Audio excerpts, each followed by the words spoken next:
Welcome to the National Christian Homeschool Championships Field of 22 selection show for the girls 14 and under, March 11th through 15th in Springfield, Missouri. We're going to have our national championships.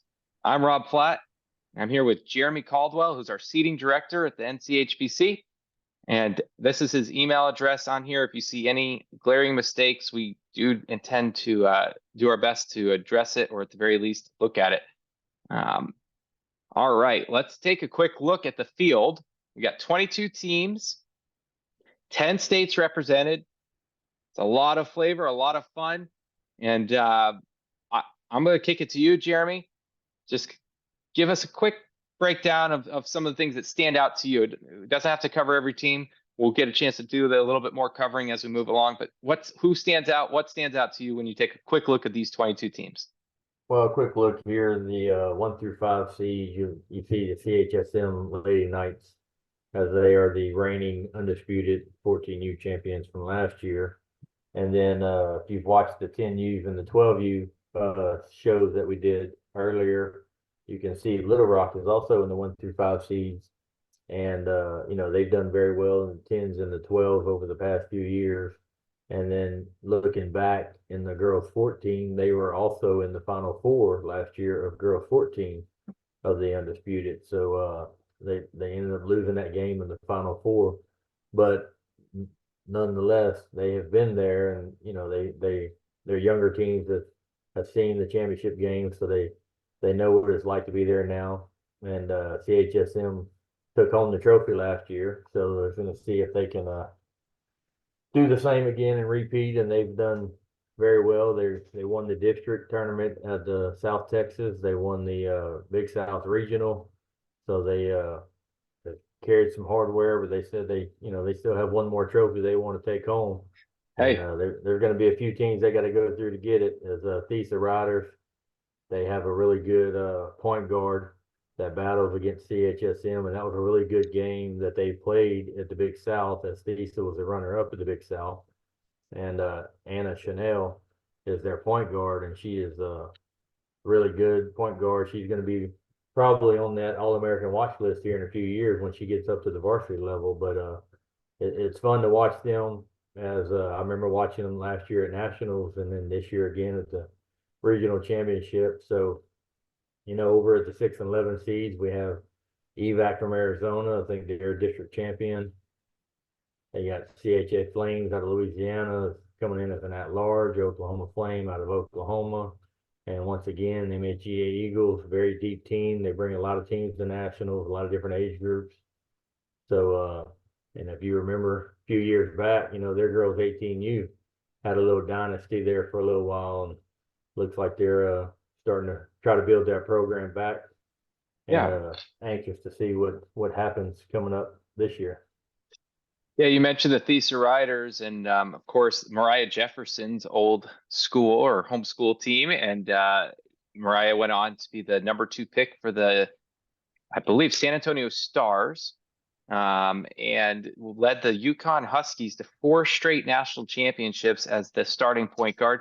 She wasn't the only good player on Gino's team those years, but she was an outstanding point guard, and she ran the show very well. But Thesa, we just did the girls 12 and under broadcast, and during that we talked about Thesa being the reigning undisputed national champion. I believe they played a great game in the Big South Regional Finals in girls 12U, and they're right in the mix in that girls 12. And then also the Northside Lions, who played in the girls 12U finals last year, both had a top seed in the girls 12 this year, and also is doing very well in the girls 14 in the sense that they're in a top 5 seed. And of course, I noticed the West Michigan Hornets, whose varsity girls are one of the top teams in the nation the last few years, and consistently been good even in the 16 and under age group. And so here we've got the West Michigan Hornets. First year program, Aspire, out of the Tulsa area, and earned a top 5 seed coming into nationals here. And of course, the Manhattan Chief Thunder, another team that's up there, Kansas City East Lions, the Tennessee Heat. It's great to see the Heat having a team that's doing well here on the girls 14 under age group. Remember when the Heat just sent their varsity boys team, it seemed like, and then they've been growing and growing. And having more success this year, the Heat were actually one of two programs that were spotlit for 4 regional titles, and they stood next to only one other organization that won that many titles, and I believe that was the Oklahoma Flame. Also, the KC Metro Mavericks. We haven't talked about them at all, but I'll tell you what, I think by the end of the week we might be. That team has they won a 18 and under district tournament, and they're a really good team. And I think that their seeding that we will see in the next slide represents that. So with no further ado, we're going to go ahead and show teams the starting point of their goal ball class. So if you're one of these 2 teams in each of these classes, so one of these 4 teams, you're already getting the idea. There's no easy goal balls. I mean, I don't care where you're sitting. This is already looking tough. If you're not one of these 2 teams in each of these goal ball classes, well, it's not going to be easy road to the goal ball in any way, shape, or form. And you're going to have to earn it, because these teams are absolutely no slouches at all. Yeah, these are all 4 of our regional winners.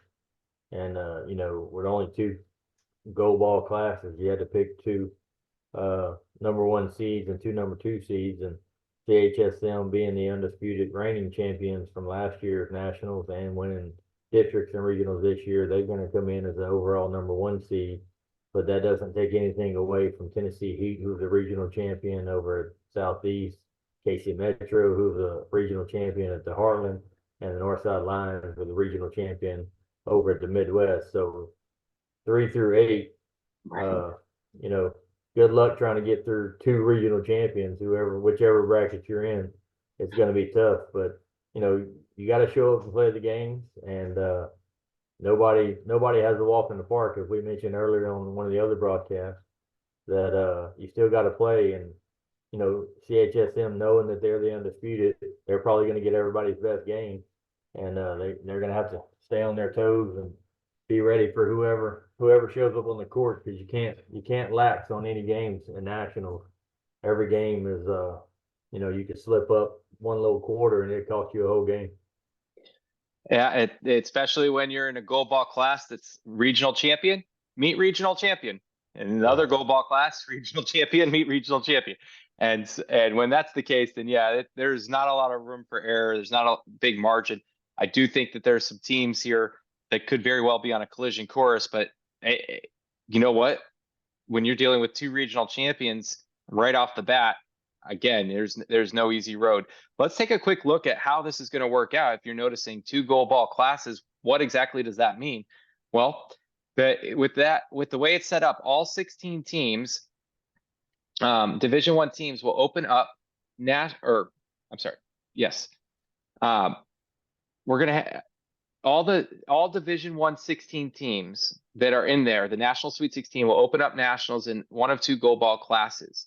The Tuesday winners will advance to the Wednesday goal ball Division I semifinals. The 8 teams that lose Monday will move to the 8-team copper bracket that will begin on Wednesday. I think some of the terminology here is a little bit off. We went through the Monday schedule, and so I think in this particular case, I think it meant to say the teams that lose on Tuesday will move to the 8-team copper bracket that begins on Wednesday. All right, so Wednesday's Division I goal ball classes, or their semifinals, will begin, and as well as the copper bracket quarterfinals. The 4 winning teams will move to Drury and will be featured on the NCHBC live stream feature court, complete with the broadcast team. Again, that's the goal ball class semifinal winners. The 4 teams that lose in the Division I goal ball semifinals will move to the Division I bronze ball bracket. Excuse me. They'll be played out 1st through 4th, Thursday and Friday. The 4 teams that win their copper quarterfinal game will advance to Thursday's copper bracket semifinal game.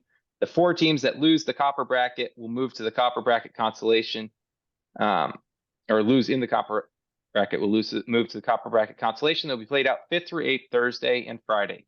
There will be no reseeds. All advancements will be posted in the brackets before the event starts. And I apologize. for making that more difficult than it needed. And we still have a little bit more about the format to talk about. This is our final selection show of the national championships.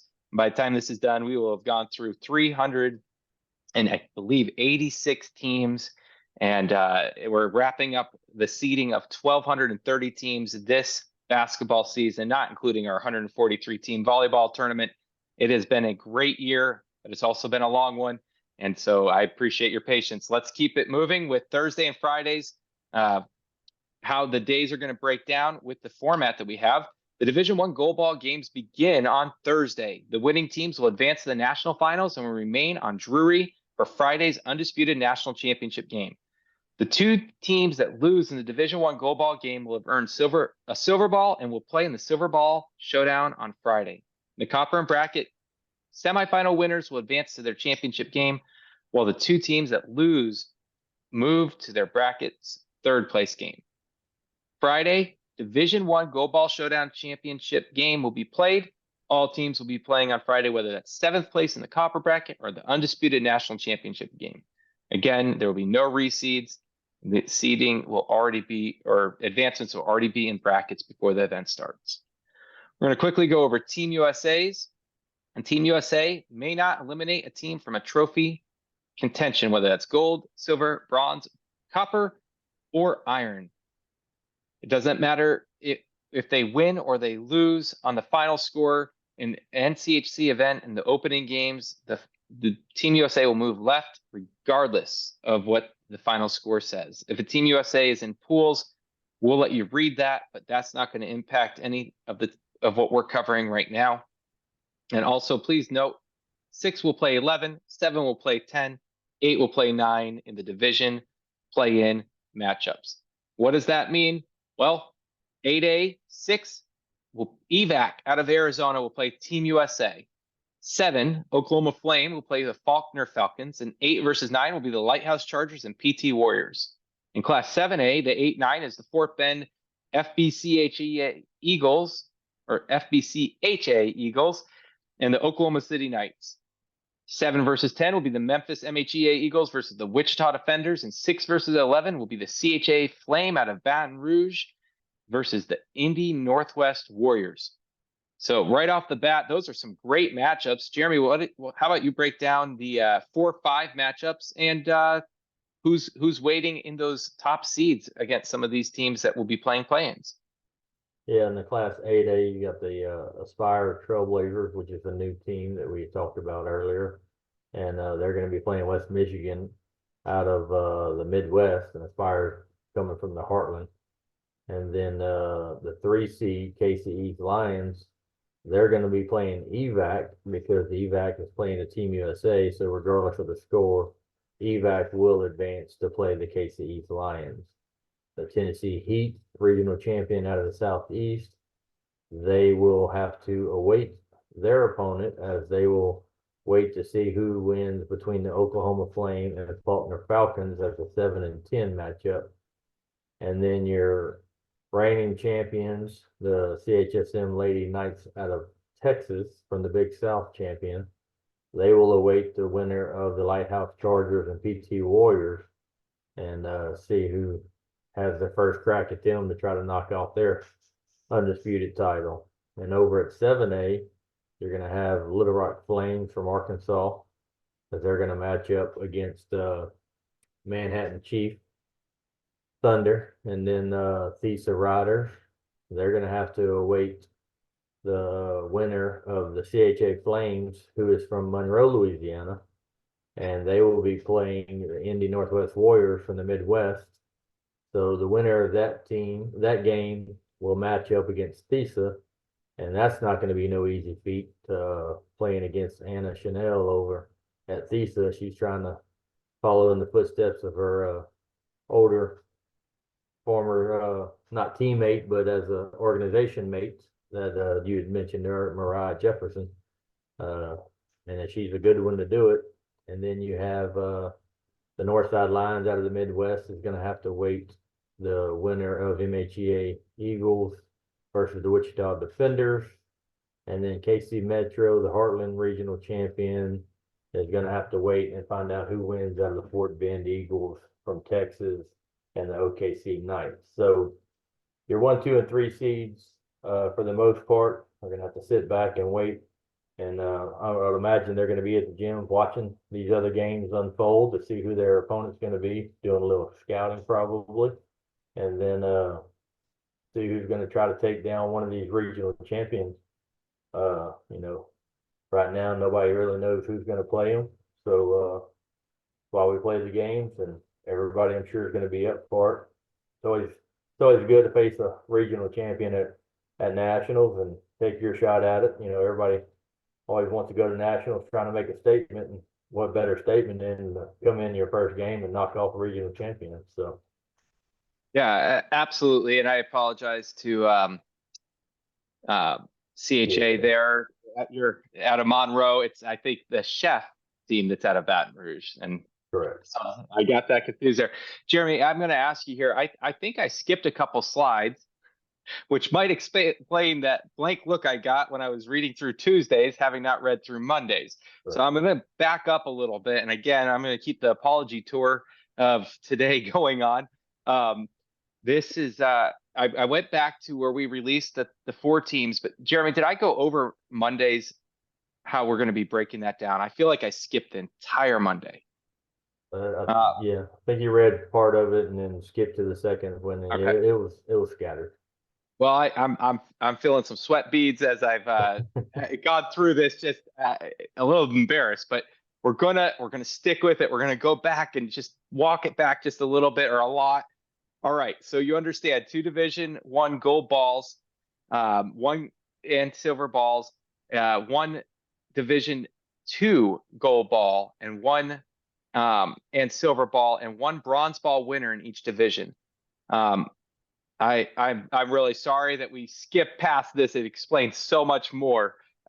Monday's Division II play-in games, Division I and Division II play-in games will feature the seed 6 through 11 that we just broke down, in a division playing game to determine who will advance to Division I gold ball classes and who will move to Division II. The 6 teams that lose the opening pool or opening game will move into Division II, where each of these teams will compete against each other in the gold ball pool. The winners of the Division I and Division II playing game will advance to the gold ball class quarterfinals. Excuse me. Last part here, and this is the part we really should have covered, is the Division I seeding games, which will seeds 1 through 5 will compete in a seeding game on Monday against each other to determine each team's gold ball class. 8A number 1 will play 7A number 5. 7A number 1 will play 8A number 5. 7A number 2 will play 8A number 4. 8A number 2 will play 7A number 2. 8A number 3 will play 7A number 3. If you need to take a screenshot of this or take a photo of this, we're going to go back to where we release all the gold ball classes, so you can break that down and compare it. And of course, this will all be in the brackets when you'll have who you're actually playing. We worked hard to make sure you have unique matchups in those games, and that you advance, hopefully, if everything goes right, that you advance to unique matchups as well. These teams will play their way into Tuesday's gold ball elimination rounds. All right. And so those will be seeding games. They won't be elimination games. There'll be an opportunity for teams to earn a better seed or lose the seed that they came into nationals with. Let's take a quick look at another slide that I went through and completely glossed over. This is how we broke down the top 4 seeds. Jeremy, I'm kicking it to you. So yeah, the number 1 and the 2 seeds, which is all 4 your regional champions, the CHSM Lady Knights out of the Big South, KC Metro Mavericks out of the Heartland, Northside Lions out of the Midwest, and the Tennessee Heat out of the Southeast. And those are all 4 regional champions, as they are the 1 and 2 seeds.